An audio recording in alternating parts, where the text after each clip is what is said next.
Spanish bread with a twist ba ang hanap nyo? Sagot na yan ang Guanabana Bread House na matatagpuan sa Cainta, Rizal. Mahigit isang dekada na ang bakery na ito na pagmamay-ari ni kapatid Melvin.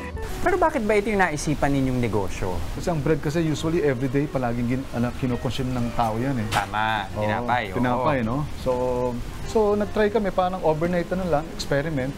Kasi ang importante kasi dapat yung guyabana, pag in-apply natin doon sa ibibig, dapat kailangan umalsa yan eh. Right. Tama naman. Yes. Pag hindi kasi umalsa yan, wala na, masasira na yung plano. No? This is not your ordinary Spanish bread.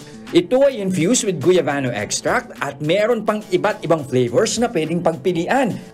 Ang tanong naman, bakit nga ba guyabano yung naisipan mong maging pinaka-central na flavor ng inyong mga tinapay? Yung benefits ng guyabano marami. Okay. Oo. Kasi alam naman natin ng guyabano, miracle tree nga yan eh.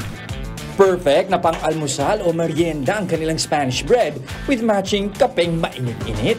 Buwan natin yung original, syempre. Classic na yan. Kamayin na natin.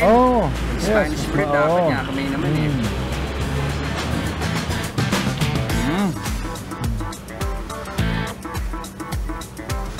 Sarap. Tignan nyo siksik siya. Diba? Halatang hindi ka naman dinaya dun sa Spanish bread nila.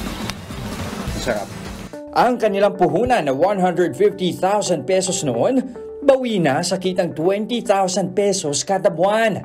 Katuwang ni kapatid Melvin sa pagpapalago ng Guanabana Bread House ang kanyang asawa na si Cyrene.